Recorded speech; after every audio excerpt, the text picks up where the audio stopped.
दोस्तों आज की वीडियो का जो टॉपिक हम लेके आए हैं वो है गैस्ट्रिक एसिडिटी पे। जी हाँ, बदहजमी के केसेस आजकल मेरी क्लिनिक पे बहुत ज़्यादा बढ़ते जा रहे हैं। पेशेंट्स में मैं देखता हूँ कि कई बार छाती में बहुत ज़्यादा जलन होती है, खाने में बहुत ज़्यादा उनको परेशानी होने लगी है, दुखन की वजह से उनको बहुत ज़्यादा एसिडिटी और इरिटेशन बढ़ने लगी है, रेस्टलेसनेस भी बहुत ज़्यादा रहने लगी है।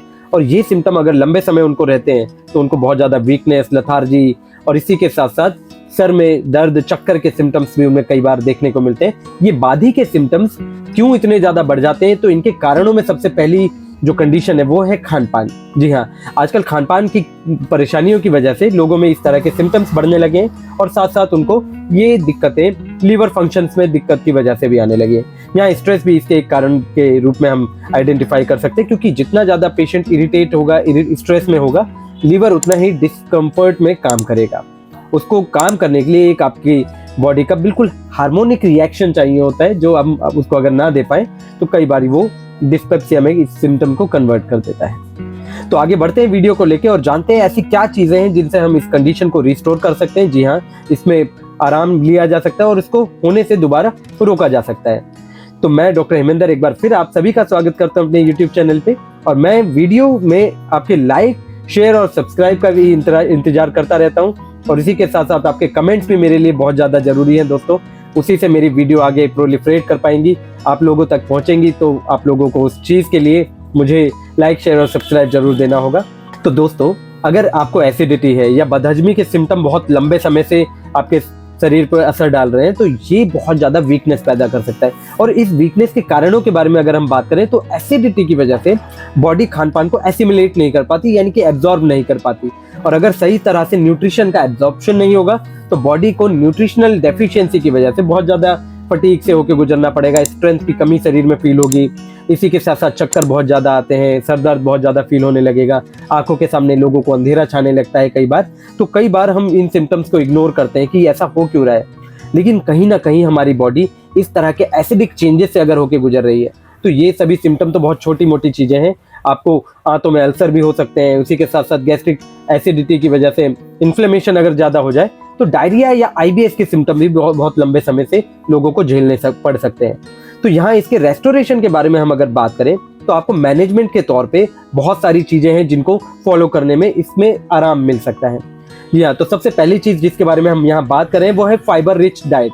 जी हाँ, आपको हेल्दी लिविंग के लिए बहुत अच्छा ग्रीन लीफी वेजिटेबल्स का इस्तेमाल करना होगा, साथ साथ आपको बहुत अच्छी मात्रा में पल्सेस का इस्तेमाल करना होगा, साथ साथ आप प्रोटीन की डाइट में भुने हुए चने का इस्तेमाल, दाल, दलिया, दूध, स्प्राउट्स, ये सभी चीजें अच्छी तौर पे इस्तेमाल में लानी होंगी। इसी के साथ साथ आप ओट्स का इस्तेमाल कर सकते हैं, आप नींबू पानी का इस्तेमाल भी कर सकते हैं। जी हाँ दोस्तों, लेमन वाटर एसिडिटी को रेगुलेट करने में काफी ज्यादा हेल्पफुल पाया गया है। इसकी वजह से बॉडी में सारे ही गैस्ट्रिक जूसेस बहुत अच्छी तरह से रेगुलेट होने लगते हैं और इसी के साथ साथ सारी एसिडिटी बहुत इजीली एब्जॉर्प्शन में रिस्टोर हो जाती है। और ये लेमन वाटर आपकी बॉडी में या म्यूकस मेम्ब्रेन में होने वाली इन्फ्लेमेशन को रिस्टोर करने में या रीजनरेशन क्रिएट करने में भी काफी ज्यादा लाभकारी पाया गया है। एसिडिटी को कम करने के लिए या डिस्पेप्सिया से राहत पाने के लिए आप दूध का इस्तेमाल भी कर सकते हैं। जी हाँ दोस्तों, ये दूध जो है इसके अंदर कैल्शियम की मात्रा काफी अच्छी होती है और कैल्शियम की डाइट की वजह से ये सारे ही एसिड को न्यूट्रलाइज करने के लिए काफी ज्यादा हेल्दी डाइट माना जाता है। और इसी के अलावा ये गैस्ट्रिक अल्सर या पैप्टिक अल्सर के केसेस में भी, जी हाँ, उन लोगों के लिए जो बहुत लंबे समय से एसिडिटी से होकर गुजर रहे थे और उनका एसिडिटी कॉम्प्लिकेट हो गया, तो उन लोगों को कच्चा दूध रोजाना लेना चाहिए। इससे उनके गैस्ट्रिक अल्सर्स में आराम मिलने के लिए ये बहुत ज्यादा हेल्दी डाइट है। दोस्तों, एसिडिटी को कंट्रोल करने के लिए आप अदरक के पानी का इस्तेमाल भी कर सकते हैं। इसके लिए आप अदरक को थोड़ा सा फोड़ लीजिए और पानी में उबाल दीजिए। आधा कप पानी में उबालने के बाद इसका सेवन करने से ये सारे ही गैस्ट्रिक एसिडिटी के साथ साथ इन्फ्लेमेटरी चेंजेस को कम करने में भी लाभकारी है। और ये उन लोगों के लिए भी काफी ज्यादा लाभकारी पाया गया जिन लोगों में बहुत ज्यादा वॉमिटिंग के सिम्टम्स डिस्पेप्सिया के साथ देखे गए हैं। जी हाँ, ये उन लोगों को बहुत ज्यादा रिफ्लेक्सेस की वजह से होने वाली कमजोरी या फिर सरदर्द से रिलीफ देने में भी काफी ज्यादा हेल्पफुल डाइट है। एक और चीज है जिसके इस्तेमाल से आप अपनी एसिडिटी को बिल्कुल परफेक्टली रिकवर भी कर पाएंगे और ये दोबारा नहीं होगा, ऐसा मैं आपको बिल्कुल गारंटी दे सकता हूं। दोस्तों, हम बचपन से ही देखते हैं कि हमारे घर में पुदीने का इस्तेमाल चटनी के रूप में जरूर होता है। जी हाँ, आप अगर एसिडिटी से परेशान हैं और बहुत ज़्यादा गैस्ट्रिक रिफ्लेक्सेस आपके बिगड़ते ही रहते हैं तो आप पुदीने को पानी में उबाल के इसका पानी का सेवन भी कर सकते हैं और पुदीने को पीस के इसकी चटनी का इस्तेमाल आप डाइट में खान पान के साथ रोजाना 2 से 3 बार कर सकते हैं।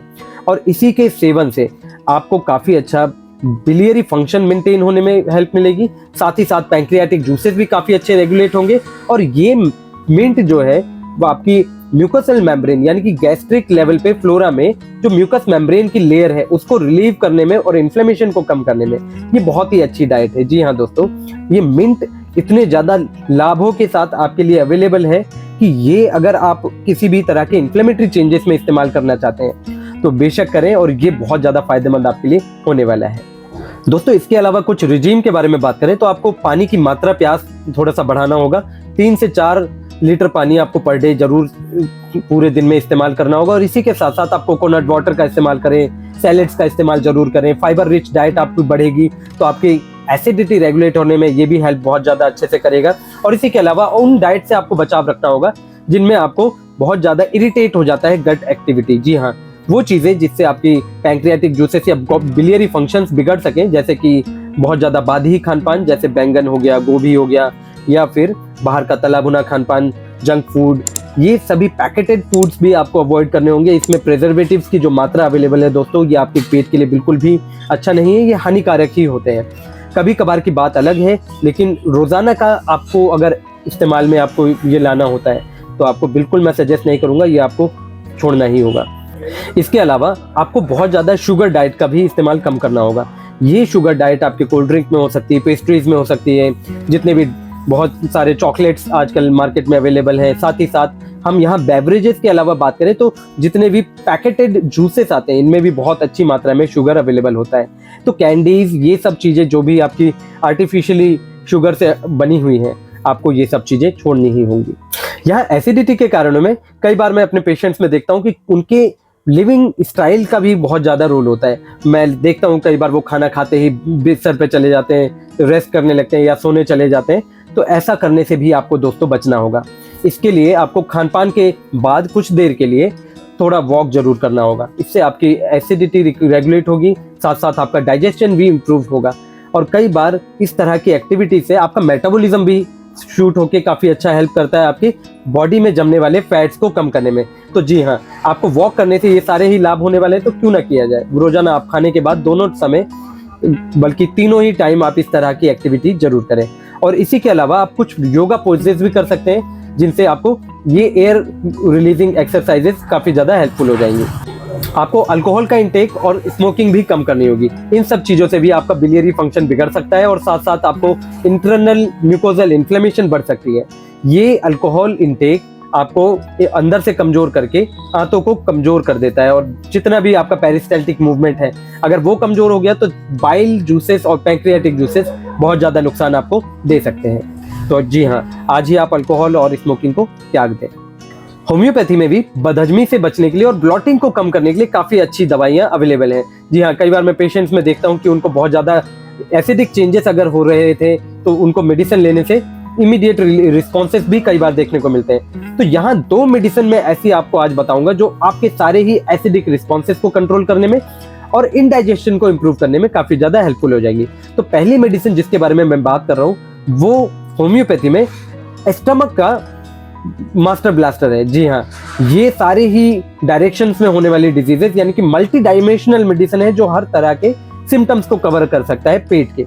तो नक्स वोमिका 30 पोटेंसी में, जी हाँ दोस्तों, इसका सेवन आप कर सकते हैं अगर आपको बहुत ज़्यादा अल्कोहल इंटेक की वजह से दिक्कत हो रही है, बहुत ज़्यादा ओवर ईटिंग की वजह से प्रॉब्लम हो गई है, फूड पॉइजनिंग के सिम्टम्स देखने को मिल रहे हैं, डिस्पेप्सिया या फिर इनडाइजेशन या उल्टी के सिम्टम्स के साथ साथ पेट में दर्द हो जाना, कॉन्स्टिपेशन हो जाना, डायरिया हो जाना, ये मैं जो भी सिम्टम्स का नाम लूँगा सभी सिम्टम्स को रिकवर करने के लिए एकमात्र ऐसी दवाई है जो बहुत ज़्यादा फायदेमंद आपके लिए है। तो यहाँ दूसरी मेडिसिन जिसके बारे में अब मैं बात कर रहा हूँ दोस्तों वो है आयरिस वर्सिकलर। आयरिस वर्सिकलर में आपको बहुत ज़्यादा जलन के साथ बदहजमी हो जाना या फिर पेशेंट्स में कई बार देखा जाता है कि एसिडिटी से बहुत ज़्यादा गैस्ट्रिक अल्सर्स भी बन जाते हैं। तो ये आयरिस वर्सिकलर उन सिम्टम्स को रिकवर करने में भी काफ़ी ज़्यादा हेल्पफुल है। अगर फिर भी आपको परेशानी होती है कि बहुत ज़्यादा एसिडिटी आपको होने लगी है और इसी के साथ साथ उसमें सिम्टम्स बहुत ज़्यादा कॉम्प्लिकेट होने लगे तो आप मुझसे भी डिस्कस कर सकते हैं। मेरे सारे ही इन्फॉर्मेशन आपके स्क्रीन पे अवेलेबल है। तो मैं यहाँ इस टॉपिक को समाप्त करता हूँ। मिलते हैं एक और नए टॉपिक के साथ एक और नए वीडियो में। तब तक के लिए मैं आप लोगों से विदा चाहता हूँ। मेरी वीडियो को लाइक, शेयर और सब्सक्राइब जरूर करें दोस्तों। मैं इस चीज के लिए आपका बहुत ज्यादा आभारी रहूंगा। धन्यवाद।